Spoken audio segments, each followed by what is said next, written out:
Hello, a very good morning to all of you. Welcome to my channel NG Medicals. In this video, we are going to see a topic that is cataract. ये एक बहुत important topic है for your exam purpose. Cataract को हम हिंदी में मोतियाबिंद भी बोलते हैं. Okay, so ये जो word है, सबसे पहले ये निकला है हमारे लैटिन वर्ड से, that is cataracta.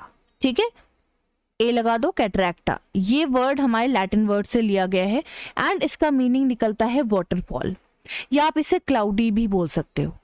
गेस कर सकते हो कि इसे हम वाटरफॉल या क्लाउडी क्यों बोल रहे हैं, क्योंकि हम सभी जानते हैं कि जिस भी पर्सन को कैटरैक्ट हो जाता है उस पर्सन की आईज आपको कैसी दिखने लगती है, थोड़ी सी क्लाउडी, है ना, थोड़ी सी वाइटिश दिखने लगती है, या आप कह सकते हो कि झरने की तरह, जैसे झरना गिरता है और वो कलर जो आता है ना, वही सेम कलर आपकी आईज में देखने को मिलता है. ठीक है, क्यों हो रहा है, कैसे हो रहा है, कहाँ पे हो रहा है, ये सारी चीज़ें हम आगे देखेंगे. ओके, तो सबसे पहले जैसा कि मैंने बताया कि ये वाटरफॉल यानी कि झरने की तरह देखने को मिलता है. ठीक है, इस तरह से कलर आ जाता है.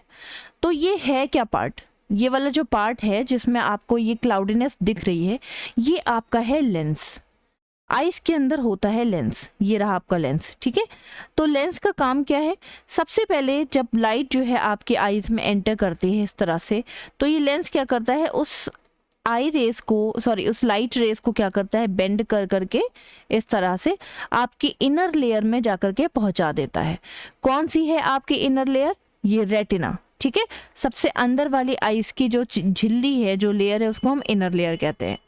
अब बेंड करने का और वहां तक पहुंचाने का क्या पर्पस है, इसमें क्या होता है कि आपकी जो रेटिना है ये अब मैसेज जनरेट करती है और ये आपकी ऑप्टिक नर्व यानी कि आइज में एक नस होती है, नर्व होती है, उसके अंदर वो मैसेज पहुंचा देती है.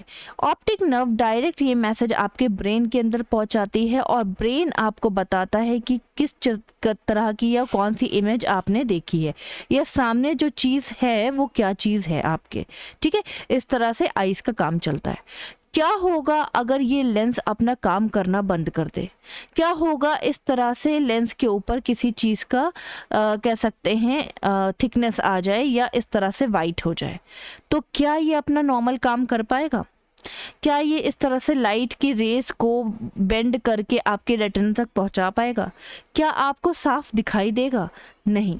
तो ये सारी प्रॉब्लम क्यों हो रही है, क्योंकि आपके लेंस पे किसी चीज़ का थिकनेस या आप कह सकते हो कोई चीज़ आपके ऊपर छा जा रही है, आपके लेंस के ऊपर क्या हो रही है, एक्यूमुलेट हो जा रही है. ठीक है, तो ये सारी प्रॉब्लम की वजह से आगे चल करके कैटरैक्ट वाले पेशेंट या मोतियाबिंद वाले पेशेंट को साफ दिखाई देना बंद हो जाता है.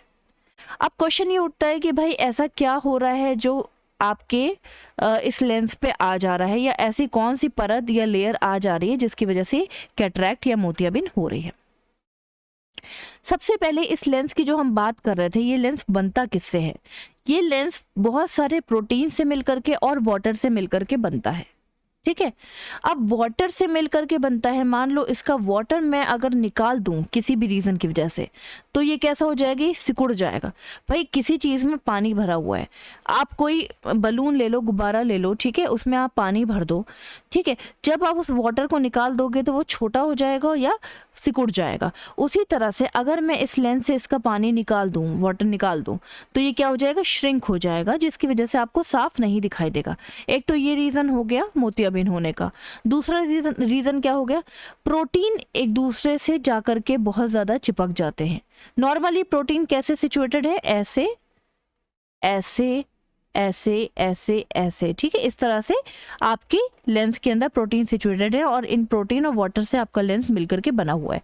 अब अगर मैं इन प्रोटीन्स को जोड़ दूं, इस तरह से ऐड कर दूं, जोड़ दूं, तो यहाँ पे क्या हो जाएगा, एक तरह की झिल्ली बन जाएगी प्रोटीन की, या आप कह सकते हो एक तरह की परत बन जाएगी प्रोटीन की, या इस तरह से छोटे छोटे से टुकड़े बन जाएंगे प्रोटीन के, क्लम्प हो जाएगा प्रोटीन.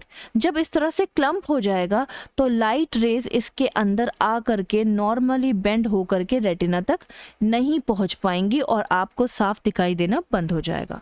तो ये सारी प्रॉब्लम्स हो रही हैं लेंस के साथ. ठीक है, यहाँ पे देख लेते हैं. तो आई लेंस जो है वो मैंने आपको बता दिया प्रोटीन और वाटर से मिलके बना हुआ है, ठीक है। प्रोटीन, यहाँ पे प्रॉब्लम क्या हो रही है, मेनली प्रोटीन एक दूसरे के साथ चिपक जा रहा है या क्लम्प हुए जा रहा है। जब ये क्लम्प हो जाएगा तो ये प्रोटीन आपको वाइटिश कलर का दिखेगा। तो वाइटिश कलर का मतलब है इस तरह से आपको आपके लेंस का विजुलाइजेशन होगा, ठीक है। क्लाउडी लेंस आपको देखने को मिलेगा। इसी क्लाउडी लेंस को हम कैटरैक्ट का नाम दे देते हैं या हम इसे मोतियाबिंद बोलते हैं, ठीक है। नेक्स्ट देख लेते हैं। तो दो तरह की प्रॉब्लम आ सकती है, या तो आपको कलर ठीक से नहीं दिखेंगे, फेडेड दिखेंगे, धुंधले दिखेंगे, ठीक है, या आपको कंप्लीट ब्लर्ड विजन दिखेगा, यानी कि पूरी तरह से सब कुछ धुंधला दिखेगा। और अगर आपने इसका ट्रीटमेंट नहीं कराया, इलाज नहीं कराया, तो आपको क्या हो सकता है, ब्लाइंडनेस हो सकता है। ये सारी प्रॉब्लम्स आ सकती हैं। तो डेफिनेशन हमारी कहती है कि an opacity of the lens is called cataract. अगर लेंस में किसी तरह की क्लाउडीनेस आ जाए due to the any reason, तो हम उसे कैटरैक्ट का नाम दे देंगे। ओके, दूसरी डेफिनेशन भी देख लीजिए। Cataract is a clouding of the lens or any opacity within the lens which leads to the decrease in a vision। कोई भी सफ़ेद कलर का परद जम जाए, ठीक है, क्लाउडीनेस आ जाए, जिसकी वजह से जो विजन है, जो देखने की ताकत है, वो आपकी डिक्रीज हो जाए या डिस्टर्ब हो जाए, that is known as cataract. Next causes की बात करते हैं, कॉजेस देख लेते हैं। तो सबसे पहले कंजेनाइटली यानी कि बाय बर्थ पैदा हुआ कोई भी बच्चा और उसको कैटरैक्ट हो सकता है, ठीक है। तो कंजेनाइटली क्यों हो सकता है? हो सकता है कि यूट्रस के अंदर इन्फेक्शन हो गया हो। जब बेबी का ग्रोथ एंड डेवलपमेंट हो रहा है अंदर, ठीक है, मदर के अंदर बेबी है, माँ के अंदर, और उस टाइम पे मदर को ऐसा कोई इन्फेक्शन हो गया जो कि बेबी के अंदर चला गया, बेबी के अंदर चला गया, उस टाइम पे आईज, नोज सब कुछ बन रहे होते हैं। तो अगर डेवलपमेंट के दौरान, आईज के डेवलपमेंट के दौरान यहाँ पे कोई प्रॉब्लम हो गई, तो वो कैटरैक्ट आगे चल करके हो सकता है, ठीक है। नेक्स्ट आ जाते हैं मैटरनल ड्रग इंजेक्शन। कोई ऐसे ड्रग मदर ले रही है जिसकी वजह से बच्चे में कोई प्रॉब्लम आ रही है, स्पेशली आईज के अंदर। तो अगर वो मदर जो कि कोकेन्स लेती हैं, उनके साथ प्रॉब्लम क्या होती है कि उनकी जो ब्लड सप्लाई है, बेबी के अंदर की जो ब्लड वेसल्स है आईज की, वो ठीक से काम नहीं करती या कभी कदार ठीक से बन नहीं पाती। तो जब बच्चे के अंदर, उनकी आईज के अंदर ठीक से ब्लड सप्लाई ही नहीं काम करेगी, ब्लड सप्लाई मिलेगी ही नहीं, तो क्या होगा कि आईज का ठीक से ग्रोथ एंड डेवलपमेंट नहीं होगा। और लेंस में भी ब्लड सप्लाई की ज़रूरत पड़ती है भाई, लेंस भी एक पार्ट है आई का, उसको भी ग्रोथ एंड डेवलपमेंट के लिए ब्लड की ज़रूरत पड़ती है। जब ब्लड की नीड फुलफिल ही नहीं होगी तो कैटरैक्ट या अदर डिजीज़ होने के चांसेस बढ़ जाएंगे। नेक्स्ट आ जाते हैं, नेक्स्ट क्या है, एज। तो आपने देखा होगा कि मैक्सिमम कैटरैक्ट किसको देखने को मिलता है, जिनकी ओल्ड एज हो जाती है। भाई अब ऐसा क्यों है? क्योंकि ओल्ड एज में जैसे जैसे हम 40 से ज़्यादा होते रहते हैं या मोर देन 40 हमारी एज हो जाती है, तो हमारी आईज़ का जो लेंस है उसके प्रोटीन जो है वो थोड़ा सा थिक होना स्टार्ट हो जाते हैं, उसके प्रोटीन थोड़ा सा अपने आप को मोटा करने लगते हैं, और क्या होता है कि एक दूसरे से थोड़ा थोड़ा सा कह सकते हैं चिपकने लगते हैं, ठीक है। थोड़ा सा क्या हो जाते हैं, ओपेसिटी हो जाती है, जिसकी वजह से क्या हो जाता है, इस तरह से आपको वाइटिश लेयर देखने को मिलती है और कैटरैक्ट हो जाता है। नेक्स्ट है मेटाबॉलिक। तो सबसे पहले है आपका डायबिटीज़। देखिए बहुत ही ज़्यादा डेंजरस है डायबिटीज़। हम सभी जानते हैं कि जब ब्लड में बहुत ज़्यादा ग्लूकोज लेवल बढ़ जाता है, किसी को शुगर हो जाती है, हम उसे डायबिटीज़ बोलते हैं। अब डायबिटीज़ आइज़ को क्यों अफेक्ट कर रही है या आइज़ को क्यों हार्म कर रही है? तो हमेशा जब अगर ग्लूकोज हमेशा अगर इंक्रीज रहेगा ब्लड के अंदर, तो वो आइज़ में भी जाएगा, ठीक है। तो ये जब आइज़ के लेंस में जाएगा, ग्लूकोज वाला ब्लड आइज़ के लेंस में जाएगा ब्लड सप्लाई के थ्रू, तो क्या प्रॉब्लम हो जाएगी कि ये ग्लूकोज एंटर तो कर जाएगा लेकिन ये बाहर नहीं निकल पाएगा। आप समझ रहे हैं, ब्लड सप्लाई के थ्रू जो बढ़ा हुआ ग्लूकोज था ब्लड में, वो आई के लेंस में एंटर कर गया लेकिन वो बाहर नहीं निकल पाया। क्यों? क्योंकि जब वो आइज़ के अंदर एंटर कर जाता है तो वो अपने आप को दूसरे ग्लूकोज के फॉर्म में चेंज कर देता है, जिसको हम सॉर्बिटॉल बोलते हैं, ठीक है। और आगे चल करके ये सॉर्बिटॉल जो है फिर से फ्रक्टोज में चेंज हो जाता है। ये सारी चीज़ें ग्लूकोज की ही हैं, ठीक है, ग्लूकोज के भाई बहन समझ लो आप इसे। तो ये जो फ्रक्टोज है वो थोड़ा थिक होता है, वो आइस के लेंस से बाहर नहीं निकल पाता है और ये यहाँ करके एक्यूमुलेट हो जाता है, यानी कि भर जाता है। जब भर जाता है तो आई का लेंस मोटा हो जाता है और आइस के अंदर क्या होता है कि लाइट रेज ठीक से एंटर नहीं कर पाती हैं और कैटरैक्ट होने के चांसेस बढ़ जाते हैं। नेक्स्ट आ जाता है हाइपोकैल्सीमिया। देखो, हाइपो मीन्स होता है डिक्रीज्ड, कैल्सीमिया मीन्स होता है कैल्शियम लेवल। तो कैल्शियम लेवल अगर डिक्रीज होगा तो होता क्या है कि आपके जो लेंस की आउटर मेम्ब्रेन है, इसको हम लोग क्या बोलेंगे, प्लाज्मा मेम्ब्रेन भी या लेंस की मेम्ब्रेन भी आप बोल सकते हो, ठीक है, लेंस कैप्सूल भी आप इसे बोल सकते हो। तो जैसे ही आपके अंदर कैल्शियम की कमी होती है बहुत ज़्यादा, तो ये लेंस की जो कैप्सूल है, आउटर मेम्ब्रेन है, ये वीक होने लगती है। जब ये वीक होने लगती है तो इसके अंदर जो है वो क्या, इसके जो फंक्शन है, अपने आप को छोटा करना, बड़ा करना, अपना साइज भी चेंज करना ताकि लाइट आराम से एंटर हो पाए, ये सारा काम ये लेंस नहीं कर पाता। जब ये लेंस ये काम नहीं कर पाता तो आगे चल करके देखने में प्रॉब्लम हो जाती है और कैटरैक्ट के चांसेस बढ़ जाते हैं। नेक्स्ट आ जाता है विल्सन्स डिजीज़। विल्सन्स डिजीज़ आप कह सकते हो कि एक तरह की कंजेनाइटल या हेरिडिटरी डिजीज़ है जो कि फैमिली हिस्ट्री से मिलती है। अगर आपके माँ बाप में या उनके पेरेंट्स में है तो ये आपके अंदर भी आ सकती है। ये एक ऐसा डिसऑर्डर है जिसमें बहुत ज़्यादा कॉपर बढ़ जाता है, ठीक है, कॉपर का लेवल बहुत ज़्यादा इंक्रीज हो जाता है और ये कॉपर का लेवल आपके आई लेंस में आकर के जम जाता है। तो आप ये ब्राउनिश कलर का एरिया देख रहे हो ना, ये आपका कॉपर है। बहुत कम अमाउंट में कॉपर बॉडी को चाहिए होता है बॉडी को हेल्दी रखने के लिए। बहुत ज़्यादा अमाउंट में अगर कॉपर हो जाएगा तो ये आईज के अंदर इस तरह से ब्राउनिश लाइन बना लेता है, जमने लगता है और ये कैटरैक्ट बनाने का काम करता है। नेक्स्ट देख लेते हैं ग्लैक्टोसीमिया, ठीक है, नेक्स्ट है आपका ग्लैक्टोसीमिया। ग्लैक्टोसीमिया क्या है, ये एक तरह की डिजीज़ है, ठीक है। इसमें प्रॉब्लम क्या होती है, इसमें जो एक एंजाइम होता है, ठीक है, जो कि शुगर को ब्रेक डाउन करने का काम करता है। भाई ग्लैक्टो क्या है, रिलेटेड टू शुगर है, ठीक है, ग्लूकोज है, ठीक। तो ग्लूकोज को जो ब्रेक डाउन करने का काम करता है एक एंजाइम, वो काम नहीं कर पाता, ठीक है, जिसकी वजह से जितना भी अगर ग्लूकोज आइस के अंदर एंटर करेगा, भाई हमारे पूरी बॉडी में ग्लूकोज क्या करता है, फंक्शन करता है ताकि एनर्जी मिल सके, ठीक है। ग्लूकोज का काम क्या है, एनर्जी देना। अब एक एंजाइम जो ग्लूकोज को तोड़ करके उसको यूटिलाइज कराने का काम करता है, वो एंजाइम कम हो गया। जब वो एंजाइम कम हो गया तो ग्लूकोज यहाँ पे आकर के जम गया और कैटरैक्ट बनाने का उसने काम कर दिया। नेक्स्ट देख लेते हैं रिस्क फैक्टर्स। प्रीवियस हिस्ट्री, यानी कि पहले अगर किसी को हुआ होगा तो हो सकता है सेम रीज़न या सेम कॉज रिपीट हो गया हो, जिसकी वजह से दोबारा से उस इंसान को कैटरैक्ट हो गया हो। या हो सकता है कोई डायबिटिक पेशेंट था, पहले भी कैटरैक्ट हुआ हो और फिर आगे चल करके उसकी शुगर मेंटेन नहीं हो पा रही है और फिर से उसको कैटरैक्ट हो गया, ठीक है।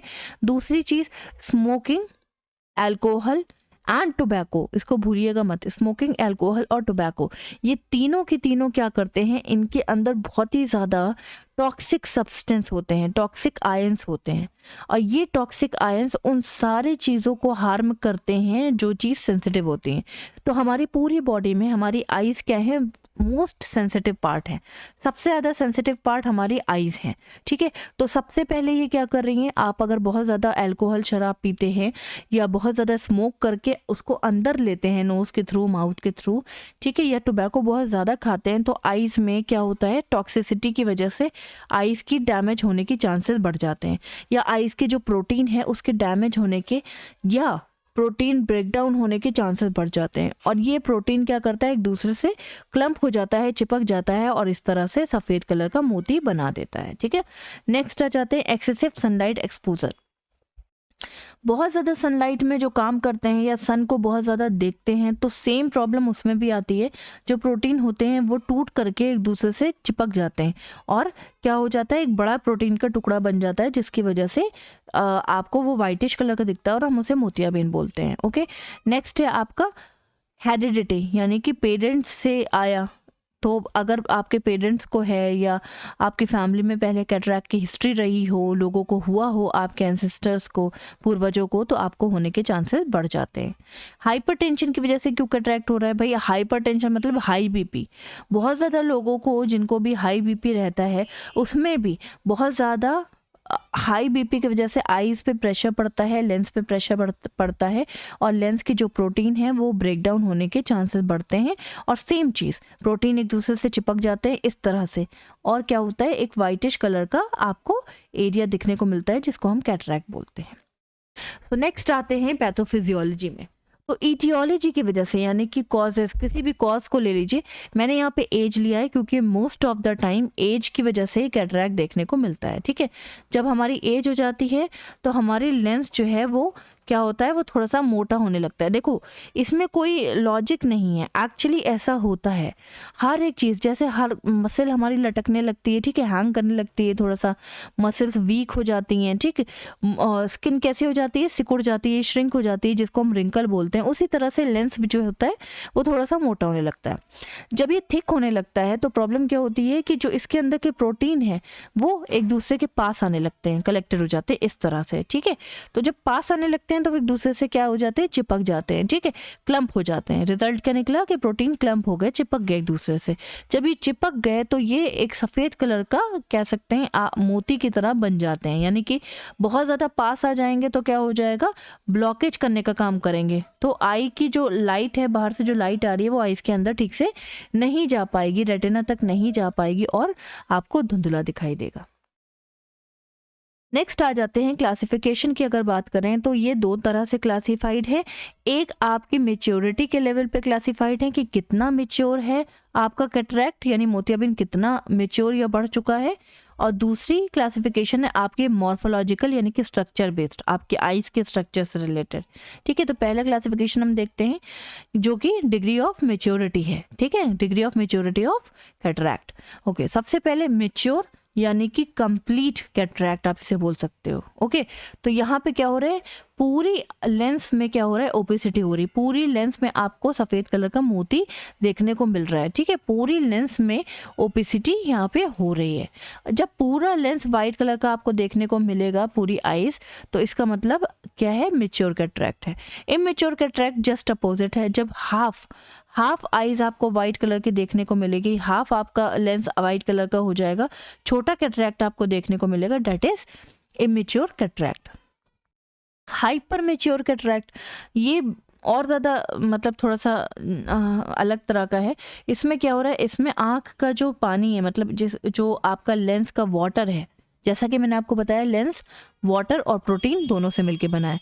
अब यहाँ पे वाटर में प्रॉब्लम आ रही है, प्रोटीन में नहीं। यहाँ पे अगर आइज का जो वाटर है वो अगर कम हो गया है अकॉर्डिंग टू द एज, ठीक है, तो क्या हो जाएगा कि आई का जो ये लेंस है आपका थोड़ा सा सिकुड़ जाएगा। भाई, स्किन में पानी की कमी हो जाती है तो स्किन कैसे होने लगती है, सिकुड़ने लगती है। वैसे ही अगर लेंस में पानी की कमी हो जाएगी, वाटर की कमी हो जाएगी, तो लेंस थोड़ा सा श्रिंकन होने लगेगा, सिकुड़ जाएगा, और उसमें रिंकल पड़ जाएंगे इस तरह से। ये देखो, ये लेंस था, इसमें पानी की कमी हो गई वाटर की, तो इसमें क्या हो गया, श्रिंक हो गया, सिकुड़ने लगा। ठीक है, और रिंकल पड़ गए, ठीक, झुर्रियाँ पड़ गई इस तरह से। ठीक है, तो इसको हमने क्या किया, हाइपर मेच्योर। नेक्स्ट है आपका मॉर्गैग्नाइन। ठीक है, मॉर्गैग्नियन आपका क्या है, ये भी हाइपर मेच्योर की तरह ही है, लेकिन थोड़ा सा ज़्यादा एडवांस है। इसमें हाइपर मेच्योरिटी भी हो रही है। ठीक है, यानी कि लेंस सिकुड़ भी रहा है और पीछे की तरफ भाग भी रहा है। ठीक है, यहाँ पे देख लो, हाइपर मेच्योरिटी तो हो ही रही है, इसके अलावा जो लेंस का बीच का हिस्सा है ना, ठीक है, वो सिकुड़ करके पीछे की तरफ थोड़ा सा खिंच जा रहा है। ये देखो, ये आपका लेंस है, यहाँ पे देख लो, इसका ये जो बीच वाला है एरिया, ये वाला बीच वाला एरिया, ये थोड़ा सा सिकुड़ करके पीछे की तरफ बेंड हो जा रहा है, या आप कह सकते हो इंफीरियरली चला जा रहा है, उसको हम नेक्स्ट लेवल का बोल रहे हैं। ठीक है, अब नेक्स्ट आ जाते हैं सेकंड क्लासिफिकेशन, मॉर्फोलॉजिकल क्लासिफिकेशन, यानी कि आपके स्ट्रक्चर बेस्ड क्लासिफिकेशन। ठीक है, सबसे पहले है आपका सब कैप्सूलर कैटरैक्ट। पहले चीज़ तो आप ये स्ट्रक्चर देख लो, ये आपके लेंस का स्ट्रक्चर है, लेंस का स्ट्रक्चर है ये। तो लेंस का जो ये बाहर वाली लेयर है, इसको हम लोग ने कैप्सूल बोल दिया था। ठीक है, ये वाली लेयर को हमने कैप्सूल बोल दिया था। अब इस वाली लेयर का थोड़ा सा अंदर आ जाओगे ये वाला एरिया, तो इसको हम बोलेंगे सब कैप्सूलर। ठीक है, अगर यहाँ पर प्रोटीन इकट्ठा हो जाता है तो आप इसे क्या कहोगे, सब कैप्सूलर कैटरैक्ट हो रहा है। अब ये आगे की तरफ भी हो सकता है इस तरह से, ठीक, और ये पीछे की तरफ भी हो सकता है, पीछे की कैप्सूल में भी हो सकता है। ठीक है, तो एंटीरियर भी हो सकता है और पोस्टीरियर भी हो सकता है। नेक्स्ट है आपका न्यूक्लियर कैटरैक्ट। न्यूक्लियर कौन सा एरिया है, ये लेंस जो है वो आपका दो एरिया में डिवाइड है, एक बीच वाला एरिया और ये किनारे वाला एरिया। ठीक है, तो ये जो बीच वाला एरिया है, ये ब्राउन वाला एरिया, इसको हम लोग बोलते हैं न्यूक्लियस। अगर बीच वाले एरिया के प्रोटीन एक दूसरे से चिपक गए तो केवल बीच में ही वाइटिश आपको एरिया दिखेगा, है ना, पूरे में वाइटिश एरिया नहीं दिखेगा, केवल बीच में ही दिखेगा, उसको हम लोग बोल रहे हैं न्यूक्लियर कैटरैक्ट। नेक्स्ट है आपका कॉर्टिकल कैटरैक्ट। तो साइड वाले एरिया को हम लोग बोलते हैं कॉर्टेक्स। यहाँ पे देख लो, ये है कॉर्टेक्स। तो अगर केवल साइड वाले एरियाज के जो प्रोटीन्स है वो एक दूसरे से चिपक जाएंगे, बीच वाला एरिया आपको क्लीन दिखेगा। ठीक है, मान लो ये वाला एरिया आपको, मैं आपको दिखा देती हूँ बीसी में, मान लो ये वाला एरिया क्लीन है, यानी कि बीच वाला एरिया है। ठीक है, ये न्यूक्लियर एरिया है, तो ये आपका क्लीन है, तो आप इसको क्या बोलोगे, आपका कौन से एरिया में कट्रैक्ट हुआ है, यहाँ पे देख लो, ये देखो कॉर्टिकल एरिया में कट्रैक्ट हुआ है। अगर आइज इस तरह से आपको देखने को मिलेंगे तो कॉर्टिकल एरिया में कट्रैक्ट हुआ है। अगर आइज जो है आपका साइड से पूरी ब्लैक है और केवल बीच में वाइटिश एरिया है, वाइट कलर का आपको ये दिखेगा, that is your nuclear cataract. ठीक है, नेक्स्ट है आपका पोलर कैटरैक्ट। पोलर कैटरैक्ट कौन सा है, ये देखो, ये आउटर एरिया आपको दिख रहा है ना, ये पोल है। ओके, ये पोल है। एक पोल क्या होता है, नोकीला एरिया। तो लेंस थोड़ा सा ऐसे करके है ना, और इधर से थोड़ा सा ऐसे करके, तो ये वाला जो नोकीला, ये वाला जो पोल है और ये वाला जो पोल है, मतलब ये वाला जो पोल और ये वाला जो पोल है, ये आपका पोलर कैटरैक्ट कहलाएगा। ठीक है, यहाँ पे देख लो, पोलर कैटरैक्ट। तो ये सिर्फ स्ट्रक्चर बेस्ड है कि किसी पर्टिकुलर स्ट्रक्चर में कैटरैक्ट हुआ है, ना कि कंप्लीट पूरे लेंस में कैटरैक्ट हुआ है। ठीक है, तो कैटरैक्ट दो तरह के हैं, एक कंप्लीट कैटरैक्ट मतलब पूरे लेंस में कहीं पे पूरे लेंस में कैटरैक्ट हो रहा है, और एक मॉर्फोलॉजिकल कैटरैक्ट जिसमें सिर्फ पर्टिकुलर एरिया में कैटरैक्ट हो रहा है, कंप्लीट पूरे लेंस में कैटरैक्ट नहीं हो रहा है। ठीक है, आई थिंक आपको क्लियर हुआ होगा। बाकी की चीज़ें हम लोग नेक्स्ट क्लास में डिस्कस करेंगे। If you are having any doubt please ask me in a comment box. Till then bye bye, take care, have a nice day.